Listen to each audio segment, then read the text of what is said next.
Bueno, bienvenidos. Mi nombre es Patricia León, yo soy médico familiar y hoy día les quiero hablar sobre las claves de la depresión en atención primaria, ¿ya? Así que aquí vamos.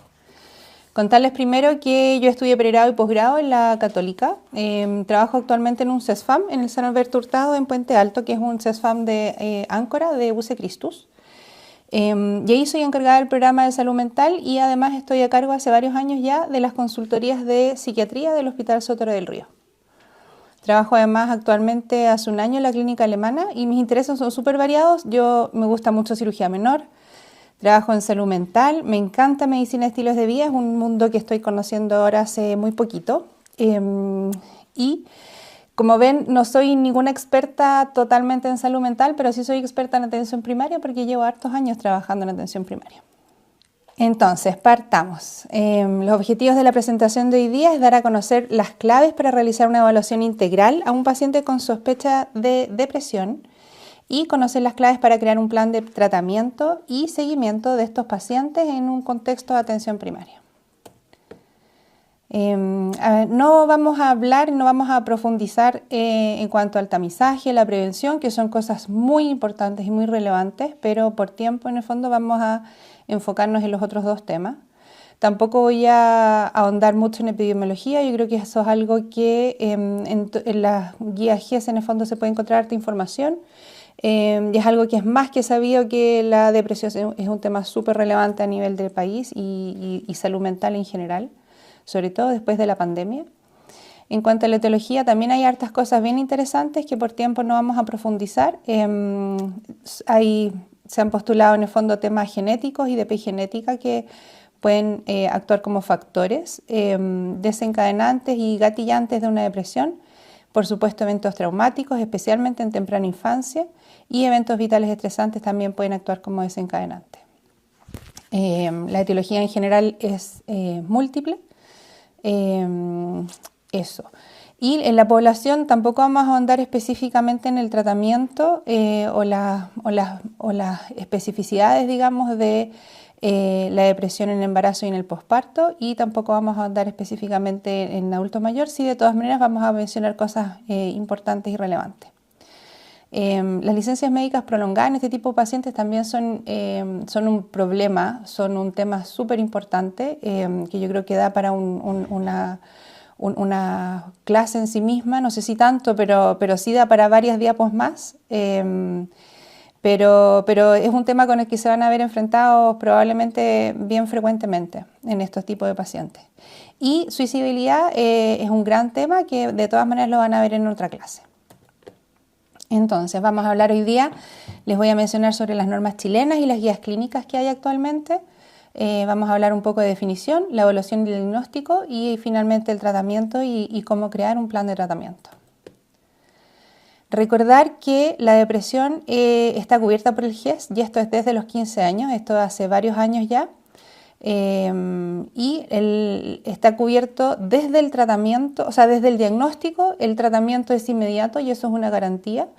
Y una vez que se sospecha para una depresión que requiere un tratamiento específico por especialista, también hay unas garantías de 30 días que deberían ser abordados por el especialista.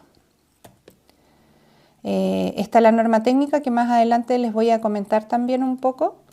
Hoy día voy a hablar harto de esta guía clínica, que es de la guía clínica del auge de depresión, que es del año 2013.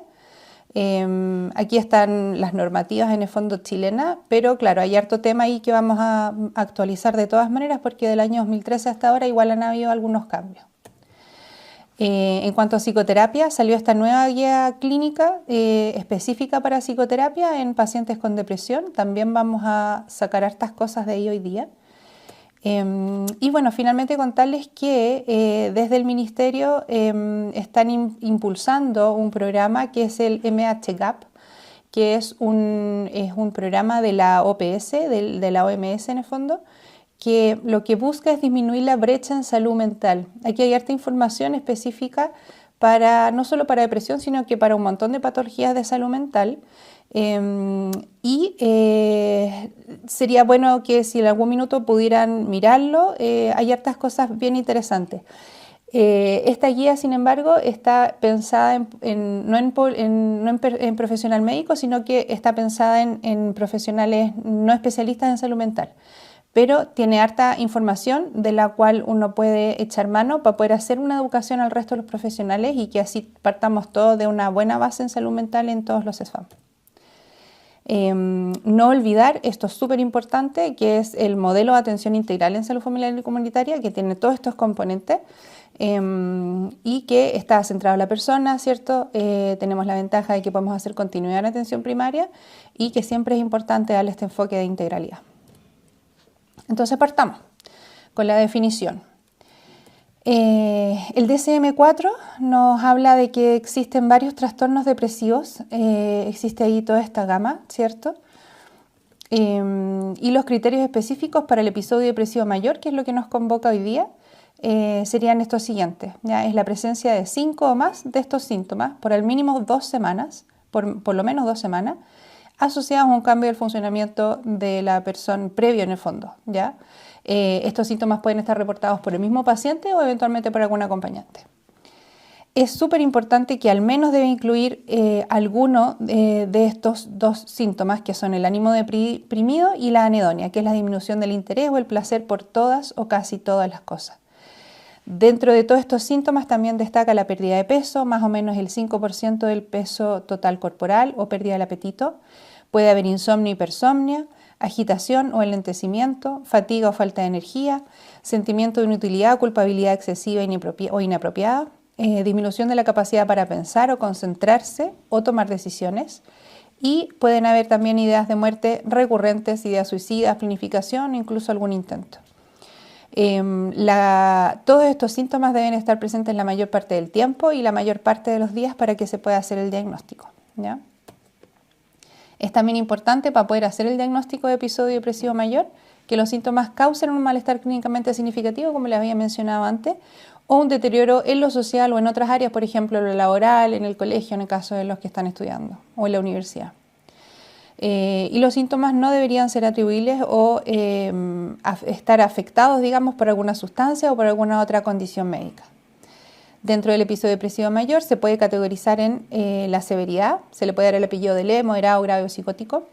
Se puede categorizar según su remisión, si hay remisión parcial o total, y según el número de episodios, ya si el episodio es único o es recurrente o es el segundo, tercero, etc.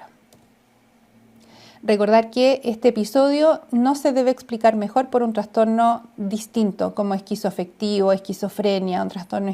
Básicamente no debe cumplir ninguno de los otros criterios, ¿ya? Y, súper importante, no debe haber historia de episodio maníaco o hipomaníaco, porque ahí uno estaría pensando de un episodio depresivo mayor, digamos, dentro de un contexto de un trastorno bipolar. En cuanto a la categorización de leve, moderado, grave, esto es súper importante porque esto nos da una idea de cómo deberíamos abordarlo dentro del tratamiento. Los episodios depresivos leves, según el DSM-5, se caracterizan por tener poco o casi ningún síntoma más que los necesarios para cumplir los criterios de un episodio depresivo, ¿ya? El moderado habla de número de síntomas o intensidad o deterioro funcional moderado, y es súper poco específico en definir como los síntomas específicos de un episodio moderado. No habla de número específico ni nada. Y el episodio depresivo mayor grave es un número de síntomas que supera notablemente a los necesarios para hacer el diagnóstico. Esto es textual, digamos, del DSM-4, o sea, 5. La intensidad de los síntomas debe causar malestar y no es manejable, y los síntomas interfieren notablemente en el funcionamiento social y laboral. Dado que la categorización entre leve, moderado, grave, a veces uno puede confundirse un poco, ¿ya? Cuando el episodio es súper leve nos queda súper claro, cuando es muy grave también nos queda claro, y a veces en el moderado nos podemos perder un poquitito.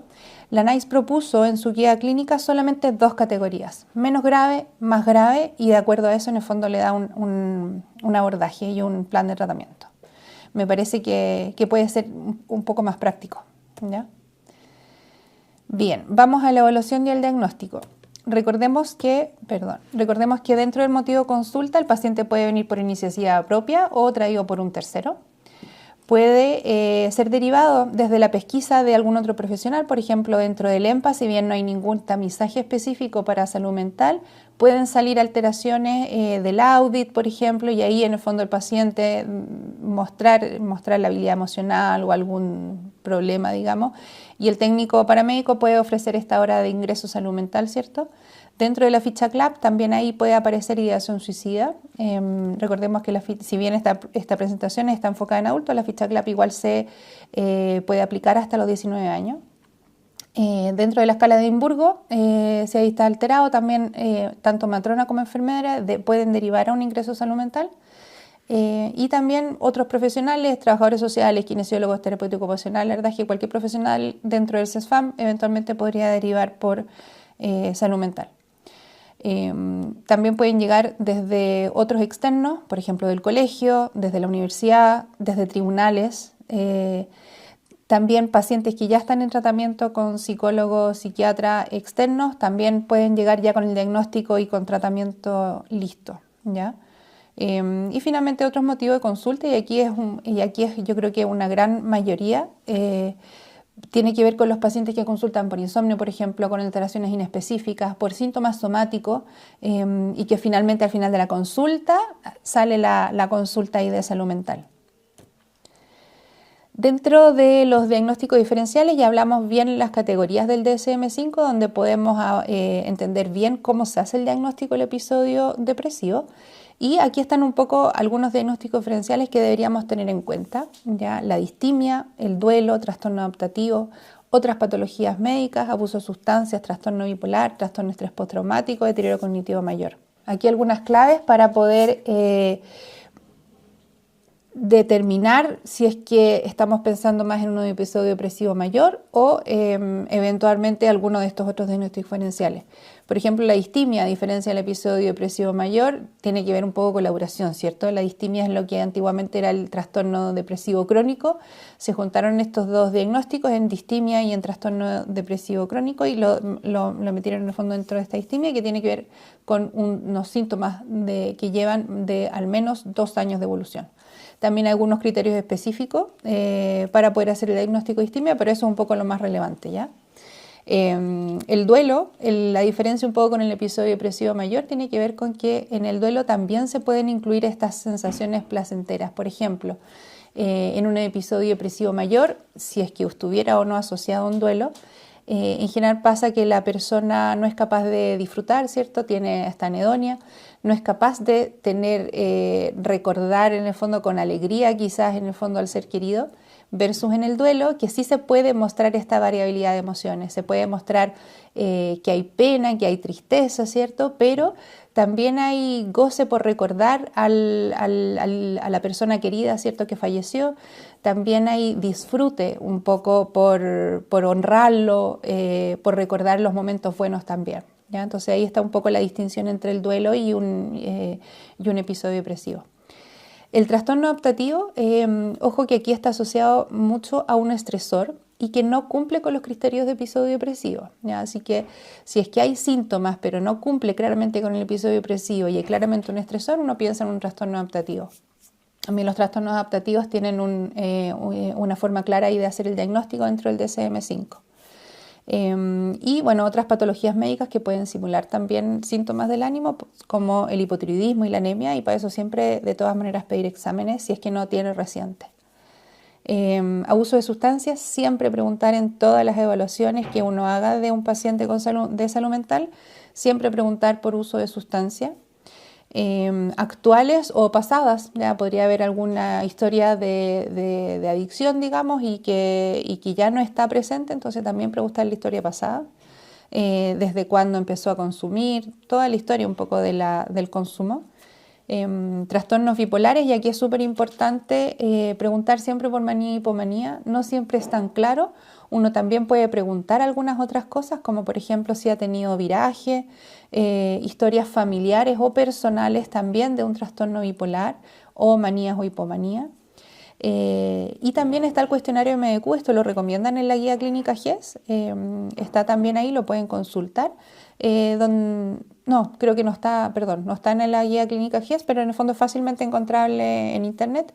Es un cuestionario que está en español y que uno lo puede aplicar, digamos, al paciente para poder tener una idea un poco más clara de si ha tenido episodios de manía o hipomanía, ¿ya? Es un screening, digamos, para trastorno bipolar. Esto lo aplicamos solamente cuando nos queda un poco la duda. Cuando la historia es clara no tiene sentido aplicar el cuestionario. El trastorno de estrés postraumático, aquí hay harto confundente, no siempre sale al primer reporte, no siempre sale en la primera historia ni en la primera consulta, y a veces me ha pasado que sale en la segunda, tercera o ya después de 3 meses de tratamiento en que uno se da cuenta que el episodio depresivo no ha ido avanzando como uno espera, digamos, no ha tenido una buena respuesta. De repente ahí a veces aparece el episodio de trauma. Entonces aquí, de todas maneras, siempre preguntar. Y el deterioro cognitivo mayor, aquí siempre sospecharlo cuando hay historias de alteraciones de memoria. Las alteraciones cognitivas se pueden dar en un contexto de un episodio depresivo, pero también pueden ser bien confundentes con una demencia. Y por otro lado, a veces pueden preceder un episodio depresivo, eventualmente a una demencia más adelante. Así que siempre que hay quejas desde el paciente, tratar de hacer una evaluación como corresponde de sospecha de demencia, ¿ya? Bueno, y recordar que la sospecha de demencia también está cubierta por el GES, así que también tiene ahí su flujo específico, que depende ahí de cada CESFAM. Quizás hablarles un poco específico del tema del duelo. Hay un capítulo en este libro que es un libro que salió hace poco, muy bueno, muy recomendable, está gratis en internet, descargable. Que habla de salud mental y psiquiatría en la práctica de atención primaria, o sea, específico para lo que nosotros necesitamos en atención primaria. Y bueno, aparecen varios capítulos y al final aparecen eventos del ciclo vital y cómo abordarlos, qué cosas esperar dentro de estos ciclos vitales dentro de lo normal. Hay varias herramientas que pueden llegar a ser de mucha utilidad, así que les recomiendo de todas maneras que lo miren o lo tengan como consulta. Bueno, y aquí nos hablan un poco del duelo en este libro, nos explican que es una respuesta normal, ¿cierto? Una situación normal de la vida, eso es súper importante. El duelo se puede dar dentro de una pérdida de un ser querido, pero también está el duelo por pérdida de autonomía, por pérdida de identidad, por pérdida de la seguridad, por pérdida de expectativa, o sea, pueden ocurrir equivalentes, digamos, de un duelo de un ser querido con muchas otras cosas también y también ser considerado como una pérdida, ¿ya? Ojo que esto no se debe medicalizar ni patologizar, sino que hay que estar atentos a si aparecen los criterios de un episodio depresivo y ahí sí de todas maneras diagnosticarlo como tal, ¿ya?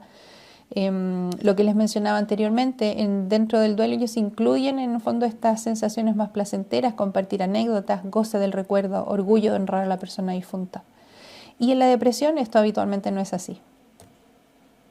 Bien, en la primera consulta hay que priorizar, ¿cierto? Tenemos poco tiempo en atención primaria para poder abordar estos pacientes. Pregunté así como a gente conocida y en un par de chats cuántos minutos tenían para poder atender a los pacientes en un ingreso de salud mental. Me contestaron de todo un poco. Los que menos tienen en general son 20 minutos, para los controles incluso 15 minutos. Y ya los como mejores, los CESFAM, digamos, tenían hasta 40 minutos para poder hacer una evaluación. Entonces con 40 minutos uno está, no sé si sobrado cariño, creo que uno siempre se queda corto con el tiempo, a mí siempre me pasa eso, pero claro, con 20 minutos uno claramente corre contra el tiempo dentro de todas las cosas que hay que evaluar. Entonces, ¿qué cosas no podemos olvidar? Es lograr un buen vínculo, porque necesitamos que la persona se sienta confiada para poder contar todo lo que le pasa. Y eso es súper importante. Segundo, evaluar los síntomas de la gravedad o criterios de derivación.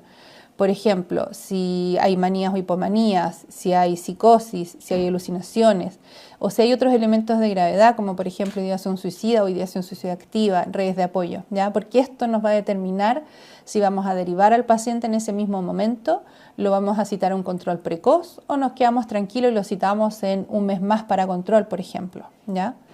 Y finalmente, al término de la consulta, es súper importante la psicoeducación y asegurarle que puede tener continuidad. Ya en atención primaria tenemos esa ventaja, que podemos, si no es nosotros mismos, puede ser algún otro colega, tenemos la ficha clínica para poder hacer seguimiento, podemos citarlo con otro profesional, tenemos estas redes de apoyo y podemos ver a la persona en forma multidisciplinaria. Así que esa ventaja, si bien tenemos poco tiempo, tenemos mucha otra ventaja, que es trabajar en equipo, ¿ya? Y lo último, dentro de lograr un buen vínculo, esto se logra dentro del MHGAP. Hay varias cosas, así como manual de cortapalos, de cómo conseguir un buen vínculo. Está como bien detallado, así que también ahí les recomiendo, si es que pueden lograr mirar un poco eso. Pero en resumen es básicamente escucha activa, dar la posibilidad de continuidad y agradecer al paciente la confianza por relatar todos los hechos en el fondo que relata en la consulta. Dentro de la evaluación, los antecedentes aquí son súper importantes. Les hice aquí como un listado de las cosas que son necesarias. Obviamente usted no lo vamos a lograr hacer como todo con tanto detalle en la primera consulta, pero sí son cosas que podemos ir abordando en los controles siguientes también, ¿ya? Y ayuda mucho tenerlos en un listado para poder ir haciendo check también en la consulta. Entonces los fármacos aquí son bien importantes, cuáles está tomando actualmente para poder evaluar eventualmente interacciones con los fármacos que eventualmente podríamos dejar. Y los diagnósticos previos y cómo ha respondido también a esos fármacos en los episodios depresivos previos, por ejemplo, si es que ha tenido, ¿ya? Paciente, por ejemplo, que dice, no, por favor, doctora, no me deje sertralina porque me cayó pésimo. Entonces, bueno, averiguar quizás un poco por qué, cuál fue el efecto adverso que tuvo. Quizás lo que pasó fue que hizo un viraje, por ejemplo, ¿ya? Entonces, ahondar un poquitito en cómo respondió a los fármacos con anterioridad.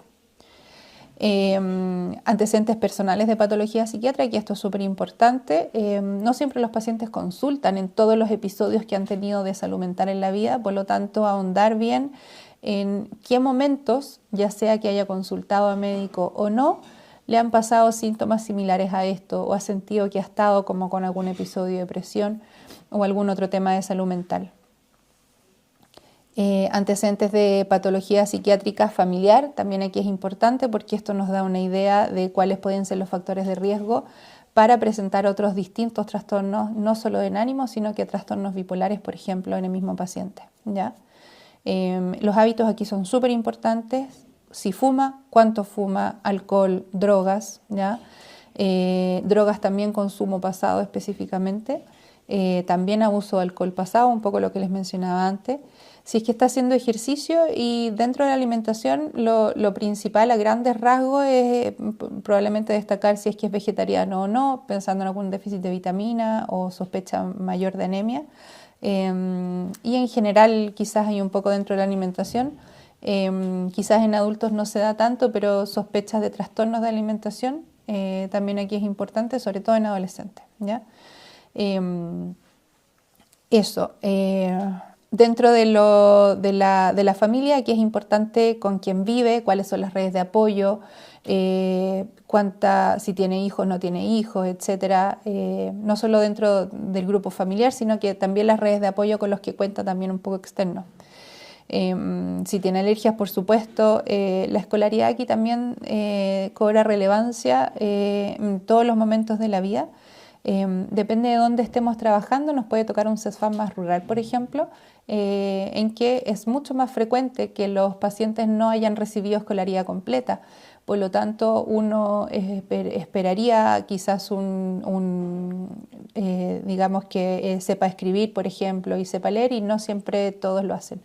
Hoy en día en Chile la verdad es que la escolaridad es cada vez mayor y cada vez más nos topamos menos con gente que no sepa leer y escribir, pero sobre todo en adultos mayores todavía pasa harto y no siempre lo comentan, a veces da un poco de vergüenza, por lo tanto, si uno va a dejar una indicación por escrito, al final lo pasan mal y no logramos, digamos, este vínculo tampoco con el paciente. Trabajo de ocupación, aquí es importante en el fondo si es que viene con licencias previas también, cuál es la historia de esas licencias, cuánto tiempo lleva con licencia, en qué consiste su trabajo, si es que hay algún estresor específico en el trabajo también, ya, o en el nivel de estudios, etcétera. Redes de apoyo, aquí lo que les comentaba previamente, es muy importante con quienes cuenta en caso de tener algún problema emocional, algún problema de plata o algún problema familiar, cuáles son sus redes de apoyo. ¿Ya? Hay muchos inmigrantes que han estado acá en Chile y que vienen con 0 red de apoyo. Entonces, aquí también es importante como parte del tratamiento esta prescripción, digamos, de fomentar las redes de apoyo y prescripción social, digamos.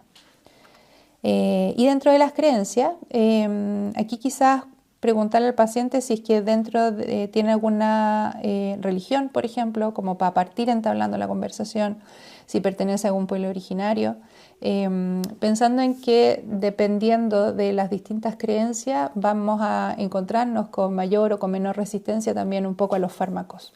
¿Ya? Quizás cada vez menos, pero todavía hay mucho estigma en salud mental y muchas personas que todavía no consultan, muchas personas que todavía dicen, no, es que mi mamá no me dijo que no viniera porque en verdad esta cuestión se me va a pasar sola, me dijo. Y resulta que la persona lleva con un episodio depresivo, no sé, un buen tiempo, digamos, sin tratamiento, sin abordaje, etc. Entonces, también aquí tratar de entender un poco cómo, quizás aquí es más difícil un poco la pregunta más específica, pero tratar de ir ahondando un poco en esas creencias del paciente, de cómo abordar los temas de salud mental también. Bien, los síntomas, ya, y aquí ya nos vamos de lleno un poco a los criterios diagnósticos, preguntar siempre por todos los síntomas dentro de los criterios del DSM-5, no olvidar si es que ha tenido menios hipomanía, no olvidar en el fondo si es que ha tenido síntomas psicóticos y no olvidar en el fondo si es que ha tenido ideas de muerte y no solo preguntar por ideas de muerte, sino que también aquí preguntar si le ha pasado, por ejemplo, que ha tenido ideas de desaparecer o de matarse, si el paciente dice que sí, no dejarlo ahí, sino que ahondar un poquitito más, aprovechar de que está ya abierto ese tema y empezar a preguntar, bueno, ¿y qué es lo que pensó? ¿Qué hizo? ¿Ya? En la clase de suicidabilidad van a hablar específicamente de esto, pero es súper importante tener en claro cuántos intentos ha tenido, cuál ha sido la gravedad, porque eso también nos va a dar una idea de cómo vamos a hacer el seguimiento y cómo vamos a planificar el tratamiento. Y si no los ha tenido, también es una oportunidad para decir, bueno, dentro de estos episodios depresivos a veces puede pasar, ¿ya? Entonces, si es que te pasa, es súper importante que sepas que puedes confiar en este espacio, me lo puedes contar a mí, se lo puedes contar a alguien de confianza, se lo puedes contar a tus hermanos, hermanas, papá, etc. ¿Ya?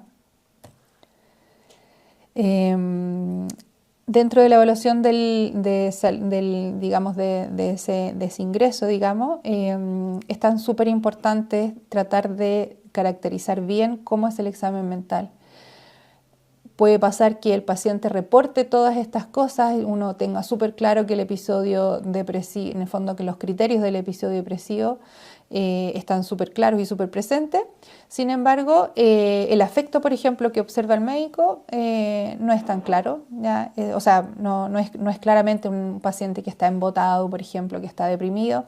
Se presenta muy bien aseado, muy bien arreglado, no sé, en el caso de las mujeres, por ejemplo, maquillada, en el caso de los hombres, en el fondo impecable, ¿cierto? Y con todos estos síntomas que están súper claros de episodio depresivo, entonces uno dice, bueno, puede ser que aquí estemos hablando de un episodio depresivo quizás más leve, ¿ya? O eventualmente quizás hay algo de personalidad también y uno sospecha algún trastorno de personalidad porque no me calza el relato que me hace el paciente, no me calza con lo que yo estoy viendo, por ejemplo. Distinto es, y eso habla también un poco de la contrarreferencia acá, ¿cierto? Un poco de la percepción que me da a mí, así como, dice, es que este paciente como que no me tinca de guata, no siento que esté tan embotado, tan deprimido como dice, ¿ya?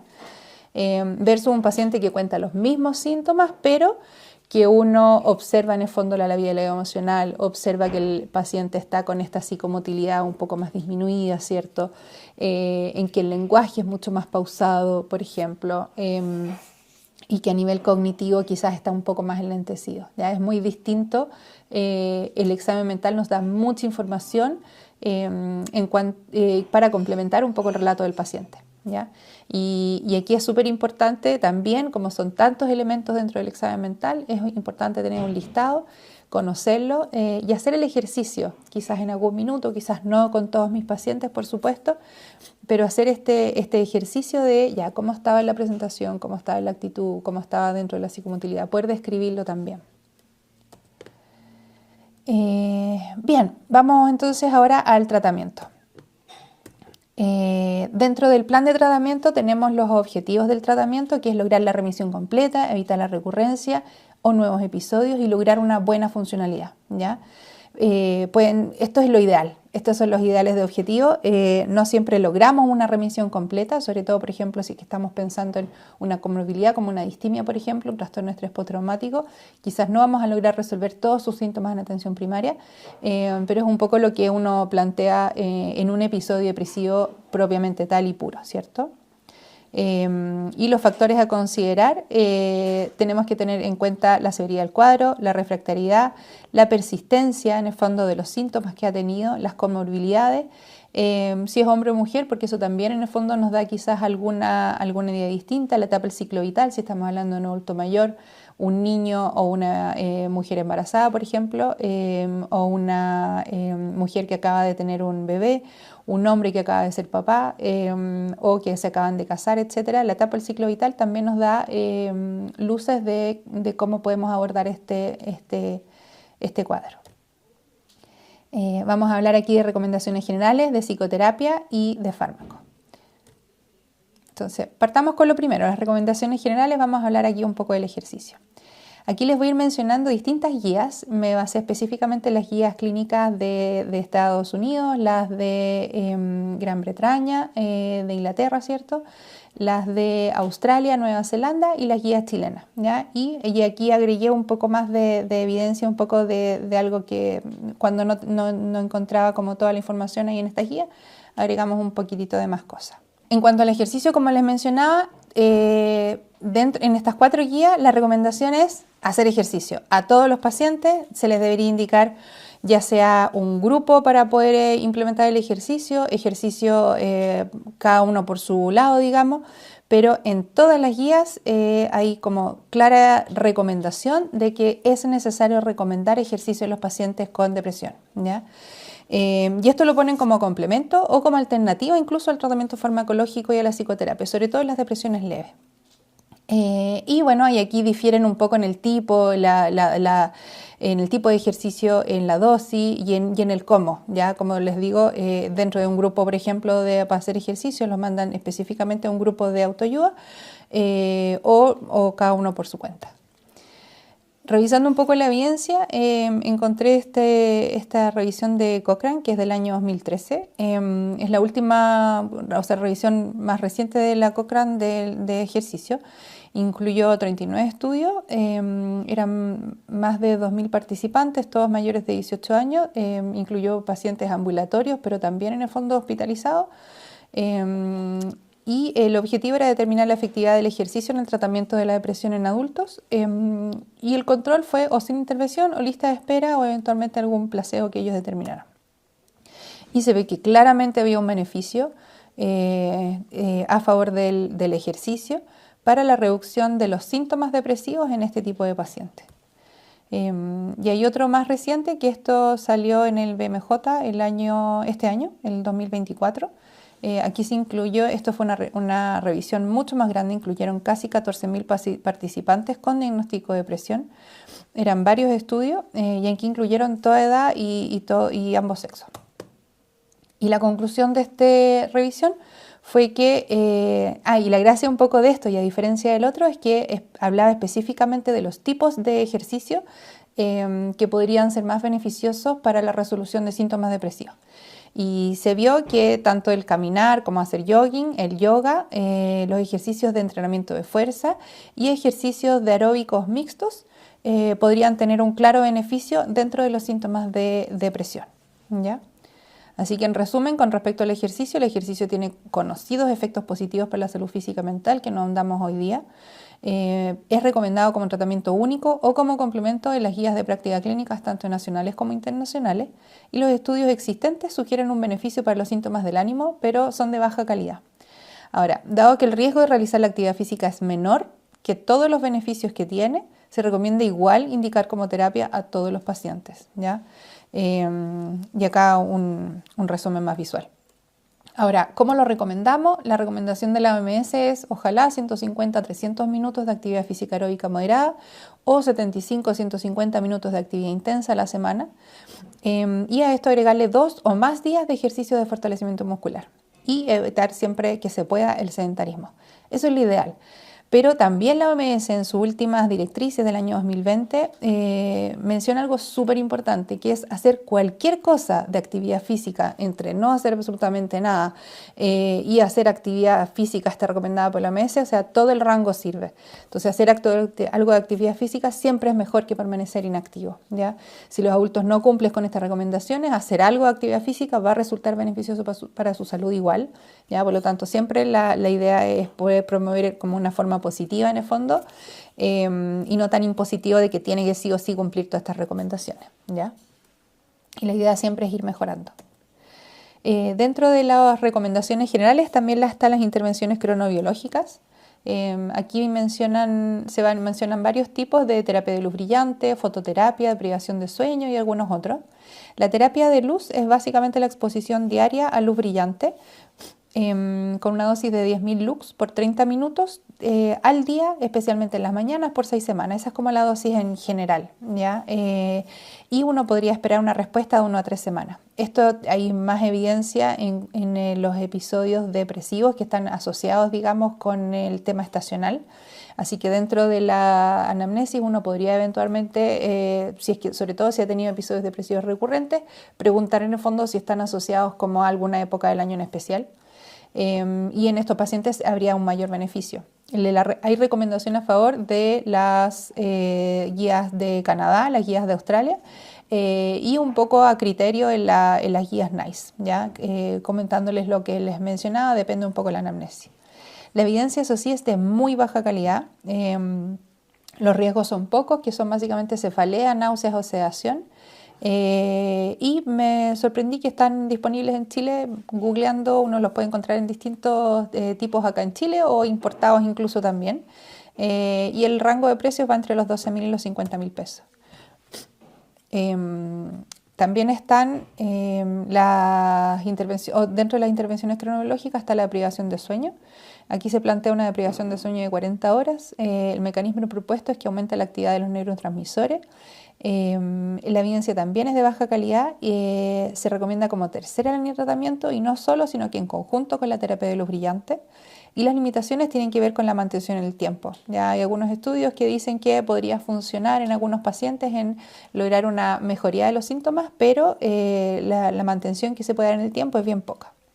Los efectos adversos, somnolencia, crisis de pánico, y hay un bajo riesgo, pero igual existe, de manía.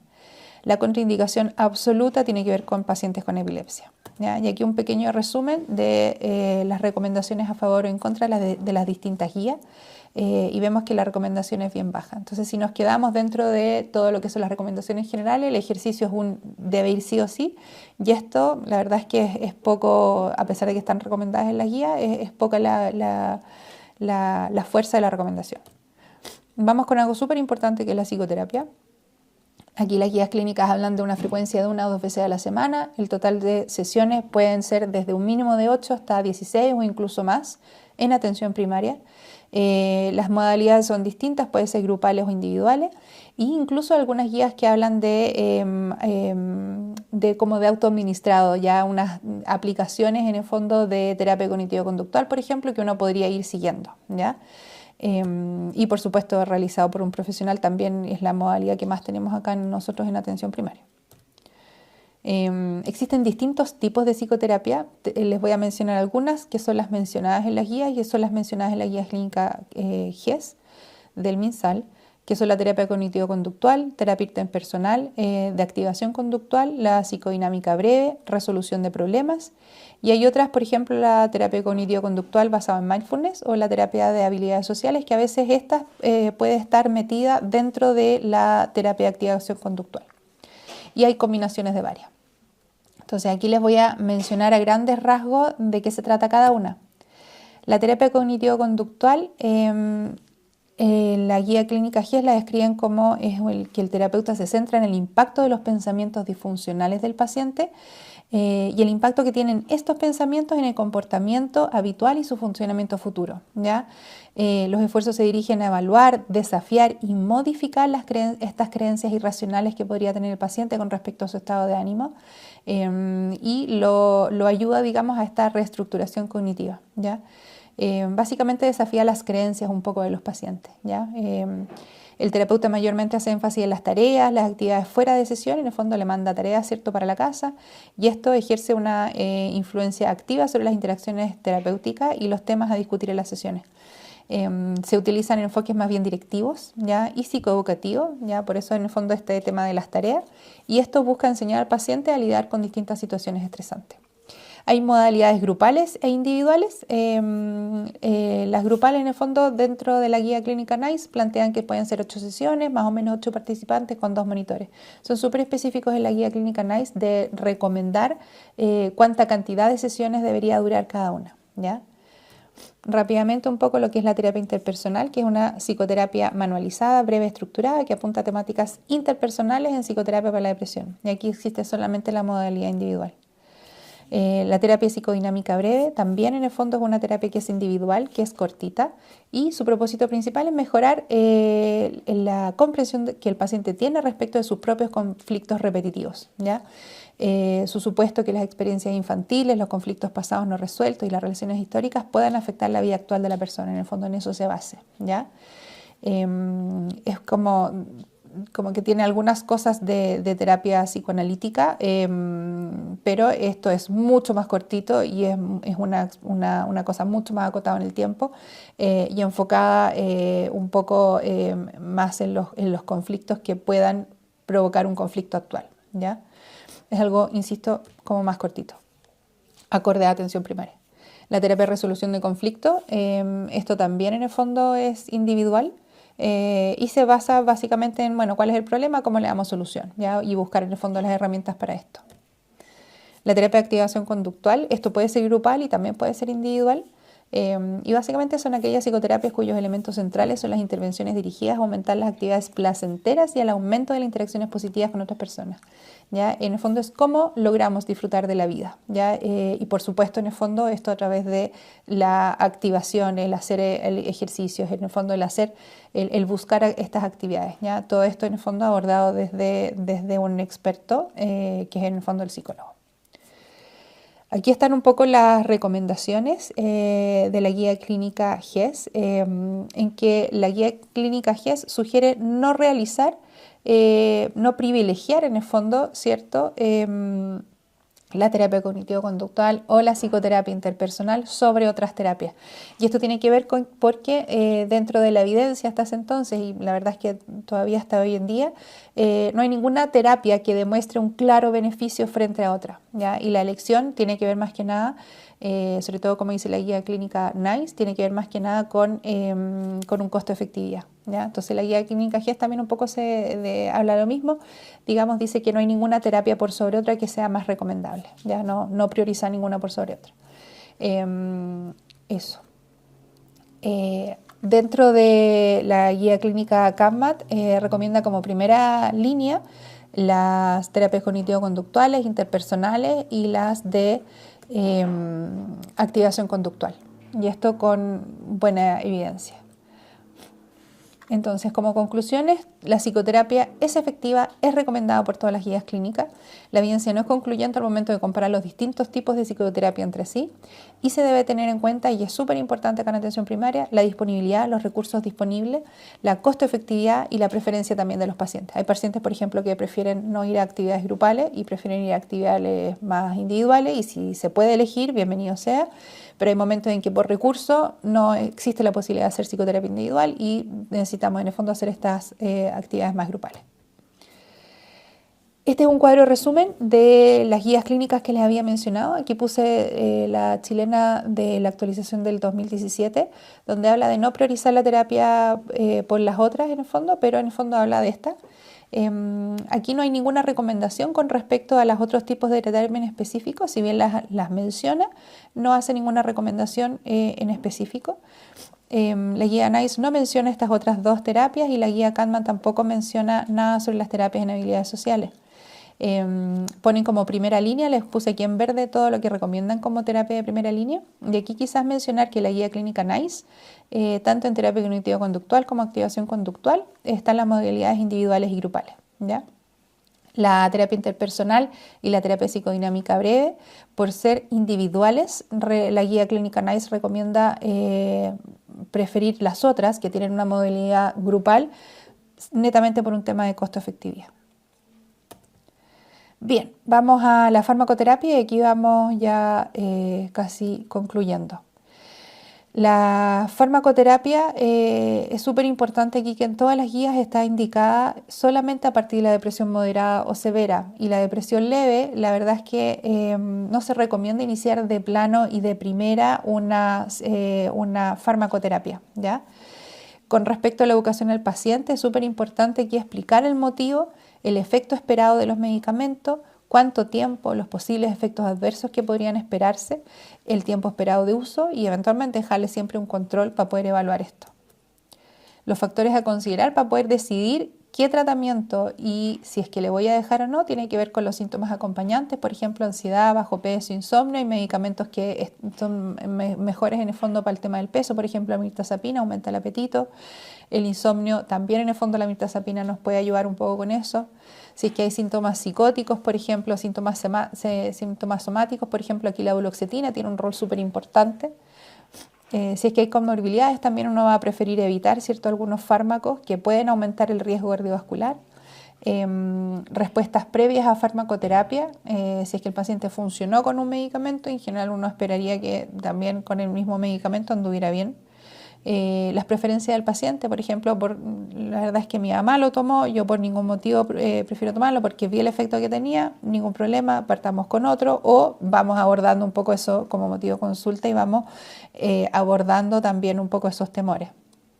La tolerancia, por supuesto hay pacientes que no toleran cierto tipo de fármaco, las posibles interacciones, ojo esto con adultos mayores que siempre tienen como mayor riesgo de polifarmacia.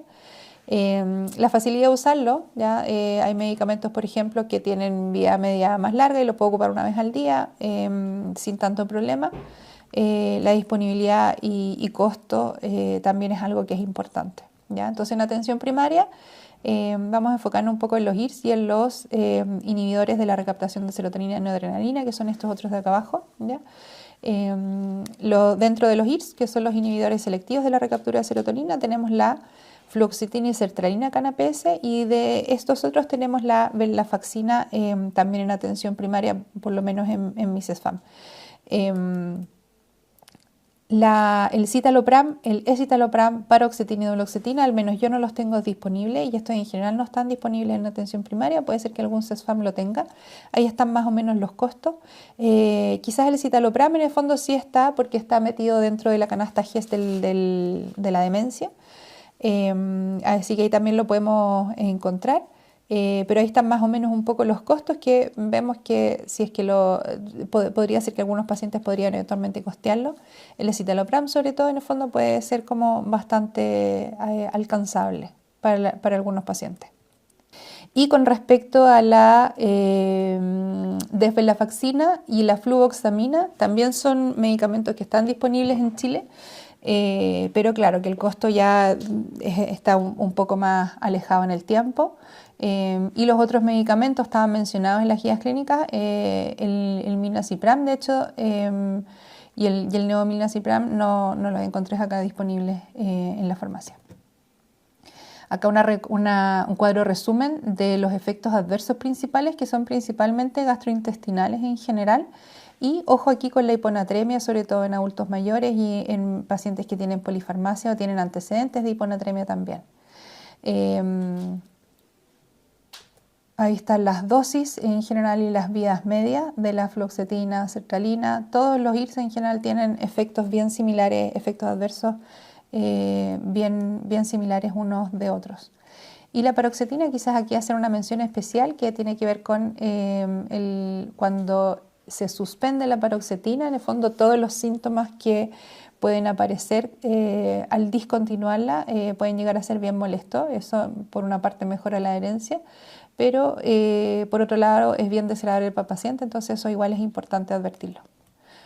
De estos otros medicamentos, la duloxetina, la venlafaxina, recordar aquí que la duloxetina también tiene un efecto en el fondo antidepresivo. Las dosis en el fondo son hasta 60 miligramos, tiene una vida media, eso sí, de 12 horas.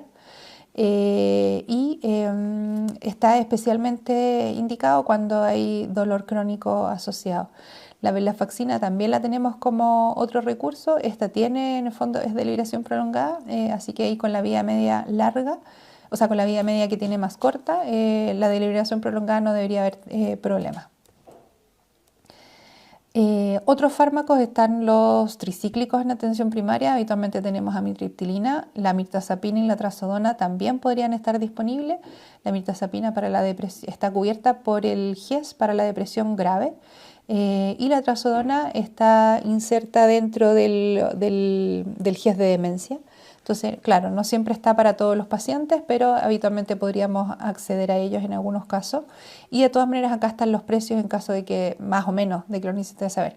Entonces estos precios los saqué así de lo que encontré, son súper redondeados, probablemente hay mejores ofertas en algunos casos. El bupropión también un poco es para tener una idea un poco de si es que se podría costear en el fondo por el paciente o no. Son medicamentos un poco más caros y son más difíciles probablemente también de mantener a más largo plazo. Ya la imipramina también está ahí como los tricíclicos. La agomelatina, midancilina y vortioxetina. La midancilina está mencionada en la guía GES, pero no la encontré disponible. La agomelatina y la vortioxetina también son medicamentos que están disponibles acá en Chile, pero ya el costo es mucho más elevado. Lo mismo con la clomipramina, que es el otro tricíclico. Aquí un cuadro de resumen de los tricíclicos y quizás hacer una mención especial, básicamente porque estuvieron por mucho tiempo utilizados en los episodios depresivos y todavía está metido en la guía clínica GES. Claro que la guía clínica GES en el fondo es del año 2013. También está mencionado en algunas otras guías clínicas en todo caso. Recordad que los tricíclicos son letales con sobredosis, a diferencia de los otros que son un poquito más seguros en el fondo, como pueden ser los IRS, la duloxetina, mirtazapina y agomelatina. Son mucho más seguros cuando hay alguna sobredosis. Entonces, pacientes que tienen una ideación suicida importante, tricíclicos probablemente no es una opción, ¿ya? Y ojo que la suspensión brusca también genera como varios síntomas gripales, mialgia, dolor abdominal. Los pacientes se pueden sentir muy mal. Y el rol, principalmente tienen todavía un rol cuando hay episodios depresivos asociados a dolor o cuando hay el enlentecimiento psicomotor. Aquí un poco la recomendación de la guía canadiense sobre y el nivel de evidencia en el fondo para poder recomendar estos medicamentos por sobre otros. Y aquí finalmente este cuadrito que es como un resumen de todos los fármacos de primera, segunda línea en el fondo recomendados por todas las guías, ¿ya? Aquí les puse un resumen de las guías de Canadá, las guías NICE, las guías de Australia y Nueva Zelanda y las guías chilenas del año 2013. Les puse los años ahí también un poco que estaban actualizados. Todos recomiendan en general como primera línea los IRS y eventualmente estos otros en el fondo que dentro de ellos está la venlafaxina. La guía chilena no hace ninguna recomendación al respecto.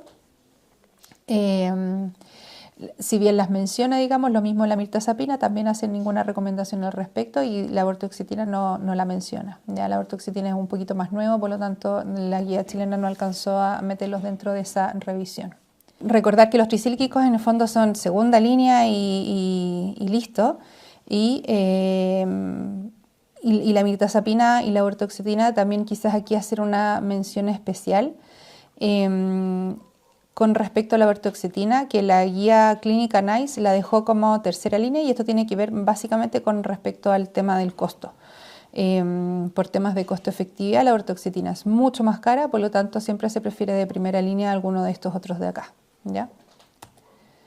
Eso. Recordar el rol de otros profesionales. Aquí los voy a solo mencionar, pero creo que es injusta esta diapositiva porque estos cumplen un rol fundamental en lo que es el seguimiento en salud mental de estos pacientes, que tienen que ver con todos los otros profesionales que también ven a estos pacientes, ya sea como tratamiento propiamente tal o por distintos otros motivos. Son pacientes que además del episodio depresivo están en control cardiovascular y están en controles con la enfermera, y de todas maneras en el fondo comentan sus temas de salud mental con las enfermeras tratantes, que son las con las que tienen también como más contacto, por ejemplo.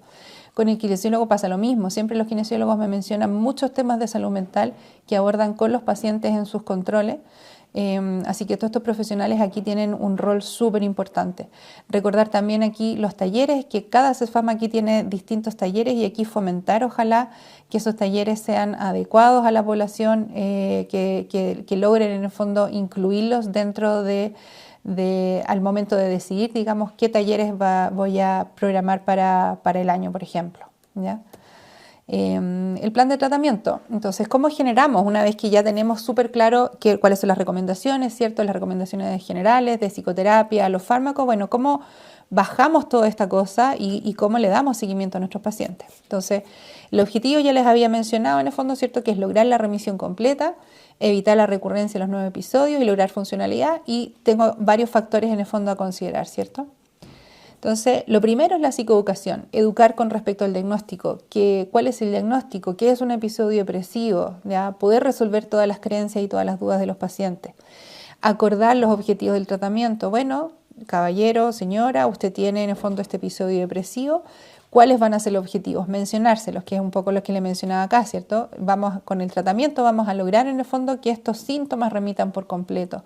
Vamos a dejarle un plan de seguimiento para que ojalá no hayan recurrencias o nuevos episodios, ¿ya? Y para eso es súper importante que si indicamos medicamentos o si indicamos un control, que no falte a sus controles. Y vamos a lograr, por ejemplo, la funcionalidad. Si es un paciente que tiene como mucha alteración de funcionalidad, vamos a lograr en el fondo volver o sacar la licencia en el fondo para que vuelva a trabajar, por ejemplo. Acordar los plazos de farmacoterapia, eso es súper importante dentro de las primeras consultas, una vez que yo indico farmacoterapia. Recordar aquí que el GES propone un mínimo de 6 meses desde la remisión total o incluso permanencia si es que hay 3 o más episodios, ¿ya? Y efectivamente si es que hay un segundo episodio, un tercer episodio, siempre se sabe que el riesgo de tener un siguiente episodio es cada vez mayor. Por lo tanto, después del tercer episodio, la idea es dejar un medicamento más a profilaxis, ¿ya? Y eso es importante hacerlo saber al paciente, cosa que sepa por qué está tomando ese medicamento, por cuánto tiempo y para qué sirve, ¿ya? Y acordar siempre cuándo se va a derivar y en qué momento y dónde y cuáles son los recursos. Quizás contarle un poquitito cómo funciona el CESFAM, ¿ya? No todos los pacientes saben que cuando piden hora de salud mental no los va a atender un psicólogo al tiro, por ejemplo. Quizás yo no lo voy a derivar a psicólogo porque en el fondo lo voy a derivar a psicoterapia grupal. Quizás la expectativa del paciente es ir a psicólogo, ¿ya? Y de repente se encuentra conmigo, que soy médico. Entonces, también poder abordar todas esas cosas en la consulta son súper importantes, ¿ya? Explicarles cómo funciona. Si es que le voy a dejar medicamentos crónicos, en el fondo, cuándo tiene que ir a retirarlos, quizás entregarle su carnet de control. Todas estas cosas facilitan también la adherencia de los pacientes y facilitan el entendimiento de los pacientes de qué es lo que se espera en salud mental. Bien, si tenemos una depresión leve, se plantea en el fondo que, bueno, en la primera consulta le voy a dejar exámenes, ¿cierto? Dentro de estos exámenes, aquí quizás me faltó anotarlo, tiene que ver con el electrocardiograma. Sobre todo cuando voy a dejar medicamentos en el fondo en adultos mayores para poder pesquisar eventualmente alguna alteración del QT, por ejemplo, que pueda contraindicar quizás algún uso de algún fármaco. Si no tiene sus chequeos preventivos, mandarlos, derivarlos al EMPA, al EMPAM, sobre todo a los adultos mayores, en el fondo al control de adulto mayor. Si tiene 19 años y no se ha hecho el CLAP, mandarlo al CLAP, etcétera, ¿ya? Que mantenga sus controles al día, ¿ya? Y si tiene diabetes, hipertensión o ya tiene alguna patología, mandarlos a que de todas maneras no deje esos controles de lado si es que no lo ha hecho, si es que no están al día. El ejercicio aquí es fundamental, ya vimos en el fondo la importancia que tiene el ejercicio, la fuerte recomendación en el fondo que tienen dentro de todas las guías clínicas.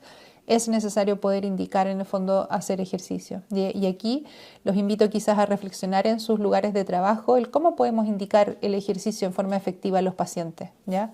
Que no sea solamente una indicación, como nos dicen en pregrado, dile que haga ejercicio y sería, en el fondo, cosa que el paciente ojalá se vaya con esa idea más madurada, ¿ya? Y que logre en el fondo hacer ese cambio de hábito. No usar fármaco como primera opción, tanto la guía GES como la clínica guía NICE recomiendan en las depresiones leves no indicar farmacoterapia. La psicoterapia grupal o individual según la preferencia del paciente y sobre todo de acuerdo a la disponibilidad de recursos en sus SFAM, ¿ya? Claramente es más costo efectivo hacer psicoterapia grupal, pero mi sensación, y aquí no leí mucho al respecto, no encontré nada, sobre la preferencia de la psicoterapia grupal, pero tengo la sensación de que en Chile la psicoterapia grupal es algo que no es como tan buenamente aceptado, ¿ya? Pero claramente es mucho más costo efectivo. Entonces ahí quizás es bueno en el fondo el poder priorizar también un poco los recursos. Si es que lo voy a derivar a psicoterapia individual o grupal, contarle cuánto es la lista de espera, explicar los plazos, controlar en el intertanto, no solo derivarlo a psicoterapia grupal y bueno, lo van a llamar dentro de 3 meses y el paciente dentro de esos 3 meses se queda solamente con lo que le dijimos. Explicar en qué momentos debería consultar antes, dejarle un control programado quizás, ¿ya? Involucrar a otros profesionales aquí en el fondo dentro de los controles. Quizás, bueno, quizás el próximo mes en el fondo le toca control con enfermera, así aprovecha de hacer el control de adulto mayor, al siguiente mes en el fondo le toca conmigo, aprovechar estos recursos en el fondo que tenemos. Y por supuesto el seguimiento y la prevención para futuro, y aquí en el fondo son fundamentales los estilos de vida saludables. En cambio, en la depresión moderada, y aquí sí voy a indicar fármacos de todas maneras, más todo lo anterior. Es súper importante aquí ir monitorizando los efectos adversos, eventualmente un viraje, cómo está la adherencia y por supuesto le voy a dejar controles un poco más frecuentes, quizás a las 2 semanas para poder ver cómo anduvo con los fármacos. Depresión grave, lo mismo que lo anterior, más los fármacos, más aquí sí voy a agregar psicoterapia individual, ¿ya? Los controles frecuentes, eso es súper importante, si es que por algún motivo el paciente le va a costar pedir horas, quizás asegurarse en el fondo de que quede con la hora tomada, por ejemplo, de que venga con familiares, involucrar a los familiares, monitorizar o administrar en el fondo la farmacoterapia, incluso por el familiar, en caso de que haya una ideación suicida, por ejemplo. Activar las redes de apoyo, si es que no hay familiares disponibles, bueno, seguir o quizás tiene pocas redes de apoyo, en el fondo ir activando estas redes de apoyo, ¿ya? Que se sienta en el fondo el paciente apoyado por alguien más que no sea solamente el CESFAM. Involucrar a otros profesionales en todos los controles, en el fondo, ¿cierto? Presentar eventualmente consultoría, tanto si es que hay alguna duda, como para orientación, como incluso para derivar, ¿ya? Y aquí recordar, si hay ideación suicida, aquí les mencioné estos 2 fármacos que son los más frecuentemente que tenemos, no vamos a andar mucho en eso. Yo imagino que lo van a hablar un poco más en el abordaje, digamos, de la suicidabilidad en la clase de suicidio. ¿Cuándo derivar? Estos son súper claras, estos criterios que hay en la guía clínica GES, ¿ya? Que tienen que ver con episodios depresivos mayores, graves, con síntomas psicóticos, eso es necesario derivar. Si es que hay riesgo suicida grave o extremo, también es necesario derivar. Si es que hay un episodio depresivo refractario o resistente a tratamiento, asociado a síntomas intensos persistentes, a pesar de buena adherencia, más tratamiento secuencial con dosis terapéuticas de 2 antidepresivos diferentes por un mínimo de 4 semanas con cada uno, más alguna de las 2 siguientes condiciones, que puede ser consejería individual, intervención psicosocial grupal por al menos 4 sesiones cada una, o terapia cognitivo-conductual o terapia interpersonal por un mínimo de 8 sesiones. Esto es lo que nos dice el papel en la guía clínica GES. Y esto obviamente hay que consultarlo y adecuarlo a cada realidad distinta. Quizás yo no tengo tanta posibilidad eventualmente de mandar a todos mis pacientes a atención secundaria que cumplan todos estos criterios. Nosotros en lo personal en nuestro CESFAM estamos nosotros en el CESFAM y está el hospital, y entre medio no tenemos ningún COSAM para derivar por distintos temas. Desde la pandemia quedamos así. Por lo tanto, estos pacientes que no son para atención primaria, pero son un poco más graves, finalmente quedan un poco sin tanto apoyo de un equipo más multidisciplinario. Y lo que hacemos es juntar los esfuerzos, digamos, desde atención primaria y desde el sótero para poder hacer como una derivación un poco más en conjunta, ¿ya? Eso. Espero que les haya gustado la clase. Háganme saber sus dudas. Estoy súper dispuesta a contestar todo a través de los correos. Y que tengan un buen día, fin de semana, o sea, cuando sea que estén viendo esta clase. Hasta luego.